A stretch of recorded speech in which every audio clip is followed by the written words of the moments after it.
क्या कोई लड़की बिना बताए, बिना किसी झगड़े के अचानक गायब हो सकती है? कोई सबूत नहीं, कोई गवाह नहीं, बस एक कॉल और फिर पूरी जिंदगी बदल जाती है। ये कहानी है निशा राठौर की। 24 साल की नौकरी करने वाली साधारण सी लड़की जो एक दिन अचानक लापता हो गई। लेकिन जब जांच शुरू हुई तो सच्चाई साधारण बिल्कुल नहीं थी। वीडियो को अंत तक जरूर देखिए, क्योंकि जो खुलासे इस केस में हुए वो आपको सोचने पर मजबूर कर देंगे। और अगर आप चाहते हैं ऐसे केस दबाए न जाएं, तो चैनल को सब्सक्राइब जरूर करें। निशा राठौर, उम्र 24 साल, चेहरे पर मुस्कान, आंखों में सपने और दिल में एक छोटा सा डर। वो इंदौर की रहने वाली थी। कॉलेज खत्म करके एक प्राइवेट कंपनी में काम करती थी, ऑनलाइन क्लासेस की कोऑर्डिनेटर। घर वाले कहते हैं वो वक्त की पाबंद थी, कभी बिना बताए बाहर नहीं जाती थी। लेकिन उस रात सब कुछ बदल गया। 18 जून, रात के ठीक 8:12 निशा का मोबाइल आखिरी बार एक्टिव दिखा। एक व्हाट्सएप मैसेज, एक फोटो और उसके बाद सन्नाटा। मां ने फोन किया, कोई जवाब नहीं। दोस्तों से पूछा, किसी ने कुछ नहीं देखा।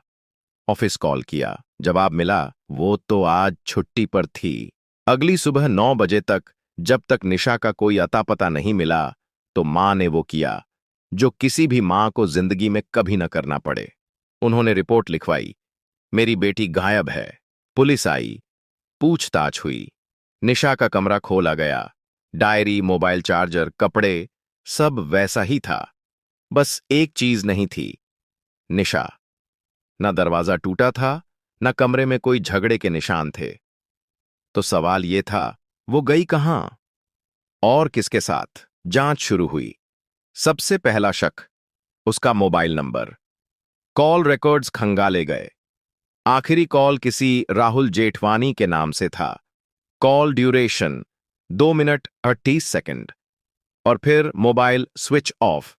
पुलिस जब राहुल के पास पहुंची तो उसने कहा, मैं तो बस दोस्त था, मैंने उसे देखा तक नहीं बीते 4 दिन से। लेकिन उसके चेहरे पर कुछ था, या तो डर या फिर झूठ। लेकिन ये तो सिर्फ शुरुआत थी।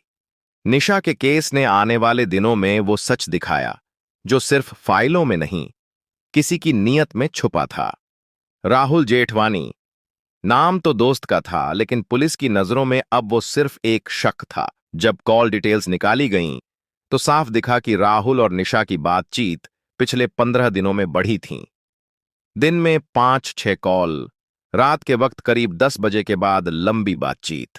और सिर्फ फोन नहीं, टेलीग्राम पर भी दोनों के बीच चैटिंग होती थी, जिसे राहुल ने डिलीट कर दिया था।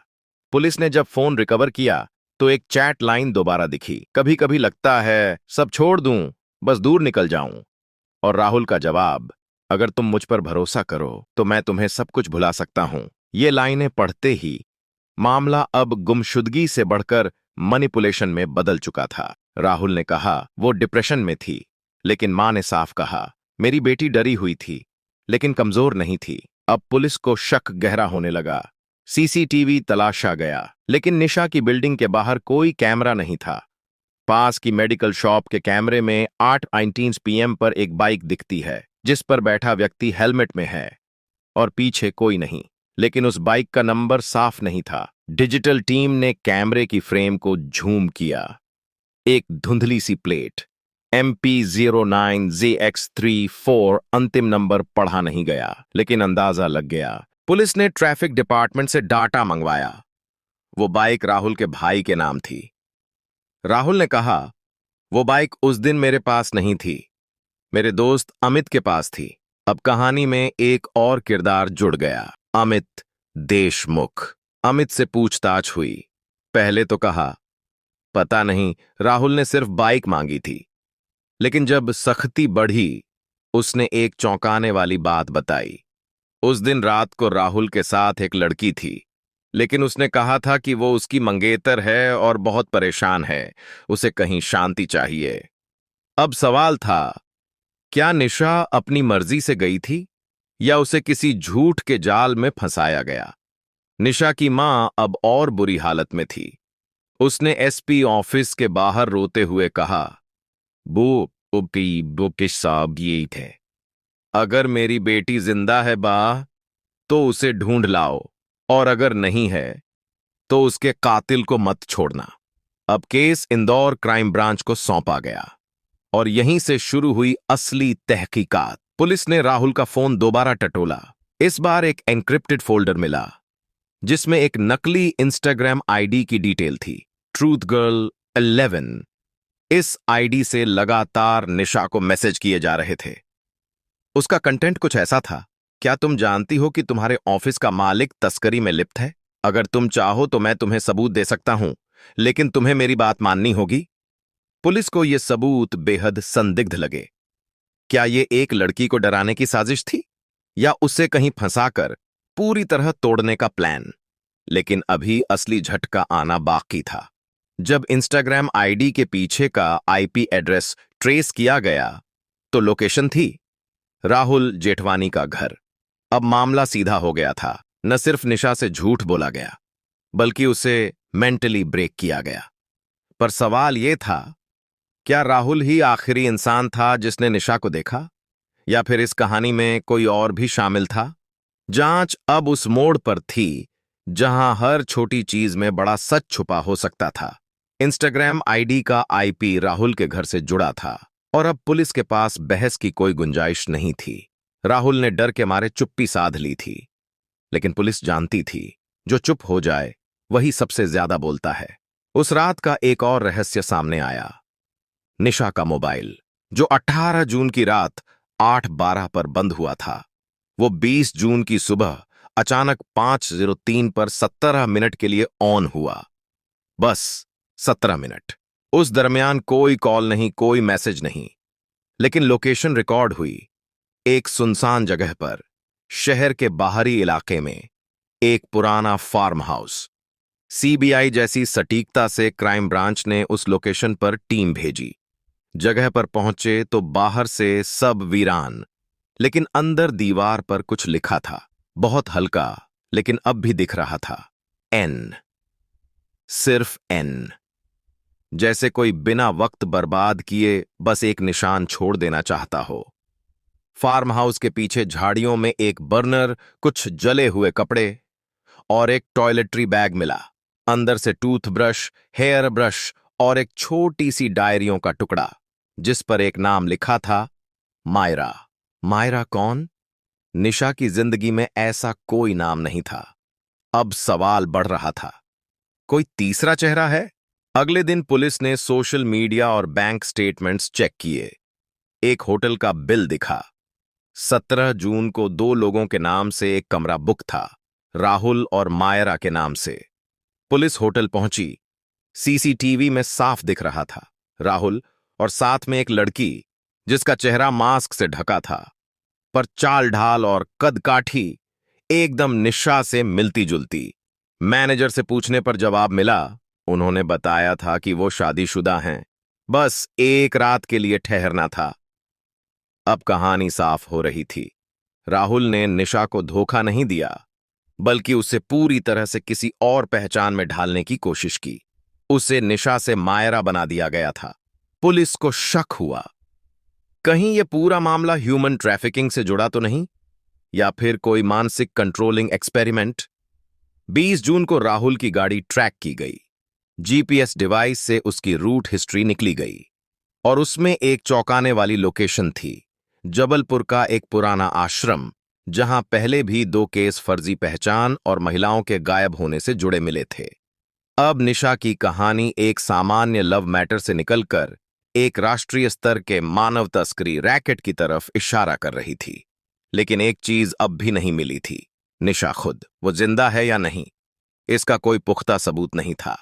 और तभी एक पुराना वीडियो कॉल रिकवर हुआ। 17 जून की रात 11:14 पर एक वीडियो कॉल जो सिर्फ 23 सेकंड चला। उस कॉल में एक लड़की दिखती है, बाल बिखरे हुए, आंखें डरी हुईं। वो कह रही थी, मैं ठीक हूं, लेकिन वापस मत आना, मम्मी को बताना मैं मजबूरी में गई हूं। और पीछे से एक मर्दाना आवाज आती है कि सपमातियों को आप कहां दिया, इतना बोल दिया, अब फोन नीचे रखो। वो कॉल निशा की मां के व्हाट्सएप पर आया था, लेकिन उन्होंने कहा, मैंने कभी ये कॉल देखा ही नहीं, शायद उस वक्त मैं सो रही थी। अब पुलिस को यकीन हो गया था, निशा जिंदा थी, लेकिन सवाल था, किस हाल में, कहां, किसके साथ और क्यों? जबलपुर का वो आश्रम जहां जीपीएस लोकेशन ने इशारा किया था, वहां हर चीज पर शांति का पर्दा डला था, लेकिन वो शांति बहुत बनावटी थी। पुलिस टीम वहां पहुंची, खुद को लोकल एनजीओ की टीम बताकर।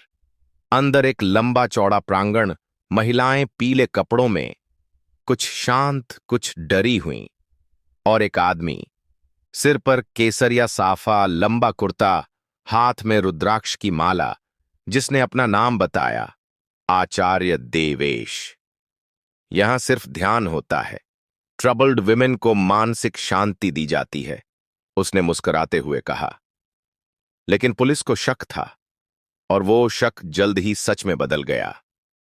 एक कोने में सीसीटीवी कैमरा लगा था, लेकिन डीवीआर में पिछले 3 दिन का कोई डेटा नहीं था। और फिर उसी आश्रम के पीछे छोटी सी झोंपड़ी में छानबीन करते हुए एक पर्ची मिली। पर्ची पर लिखा था, अगर किसी को यकीन हो कि मैं निशा हूं, तो प्लीज मेरी आंखों में देखना। बस इतना। और उस पर एक कोने में वही नाम जो पहले डायरियों के टुकड़े पर भी मिला था। मायरा पुलिस को अब पूरा यकीन हो गया था, निशा यहीं कहीं थी, या तो लाकर रखी गई थी या यहां से गायब की गई थी।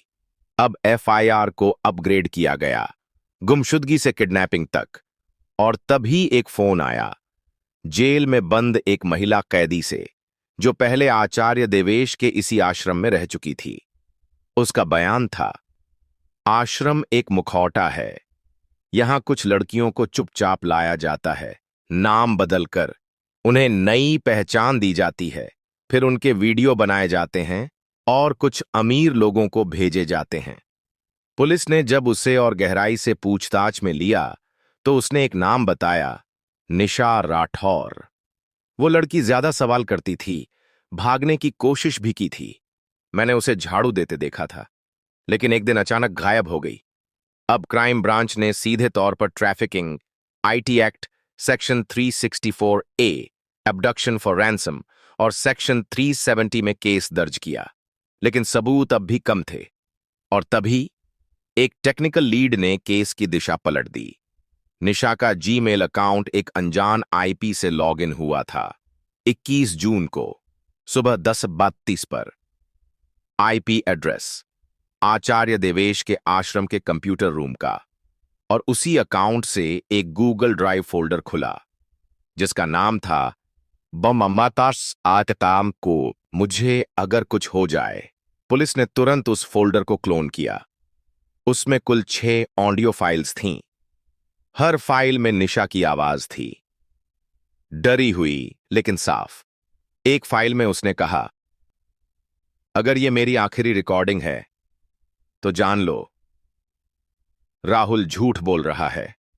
मुझे उसने सबके खिलाफ कर दिया, लेकिन जब मैंने पीछे हटना चाहा, तब उसने मुझे इस आश्रम में पहुंचा दिया।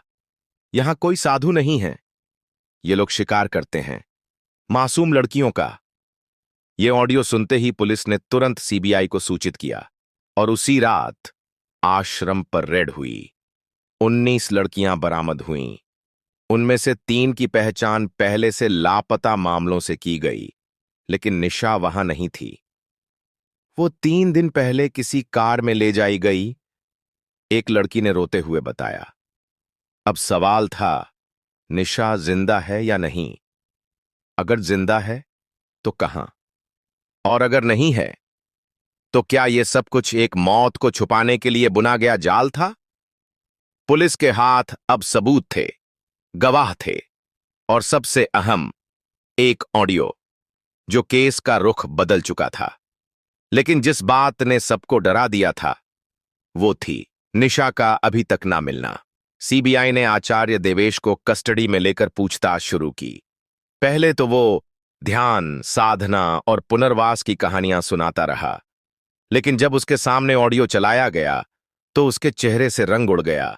मैं नहीं जानता वो लड़की कहां है, उसे शायद वापस भेज दिया गया होगा, ये कहते हुए उसकी आंखें झुकी हुई थीं, लेकिन उसका पसीना कुछ और कह रहा था। सीबीआई ने अब सीधे निशा की आखिरी संभावित लोकेशन की तलाशी शुरू की। आश्रम के पीछे एक पुराना कुआं जो सालों से बंद पड़ा था। तय किया गया, कुएं को पूरी तरह साफ किया जाएगा। 4 घंटे की मेहनत के बाद जब पानी का स्तर नीचे पहुंचा तो वहां से एक लोहे की जंजीर मिली और उस जंजीर के साथ बंधा था एक बड़ा सा लोहे का बक्सा। बक्सा बाहर निकाला गया और जब उसे खोला गया तो वहां एक बैग था और उसमें निशा का आधार कार्ड, कुछ कपड़े और एक मोबाइल फोन। फोन ऑन नहीं हो रहा था, लेकिन सिम कार्ड को डाटा रिकवरी टीम ने एक्टिव किया।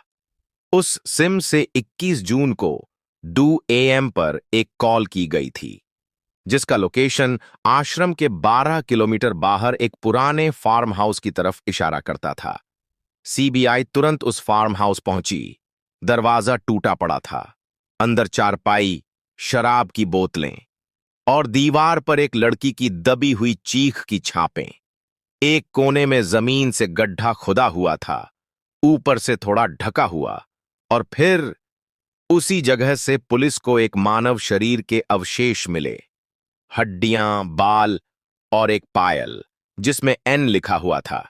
DNA टेस्ट में पुष्टि हुई, वो निशा राठौर थी।